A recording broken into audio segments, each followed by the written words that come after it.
تازہ ترین ویڈیوز کے لیے چینل کو سبسکرائب کر کے بیل آئیکن اور آل نوٹیفیکیشن پر کلک کریں تاکہ آپ کو ملے ہر خبر سب سے پہلے۔ اور ناظرین، خیبر پختونخوا میں گزشتہ 24 گھنٹوں کے دوران تیز بارش، سیلاب اور آسمانی بجلی گرنے کے واقعات میں 18 افراد جان بحق کو 4 زخمی ہو گئے۔ Provincial disaster management authority PDMA Khyber Pakhtunkhwa کی جانب سے جاری رپورٹ کے مطابق مختلف واقعات میں 3 گھر بھی مکمل تباہ ہو گئے اور 2 گھروں کو جزوی نقصان پہنچا۔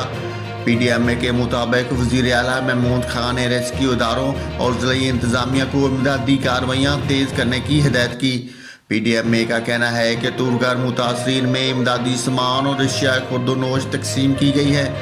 ناظرین، آپ کو بتاتا چلوں، خیبر پختونخوا کے ضلع تورگھر میں شدید بارشوں اور آسمانی بجلی گرنے سے 2 مکانات تودے تلے دب گئے ہیں، جبکہ مقامی پولیس کے مطابق تورگھر کے گاؤں میں پیش آنے والے حادثے میں 8 خواتین اور بچیوں سمیت 14 افراد جان بحق اور 2 خواتین زخمی ہوئی۔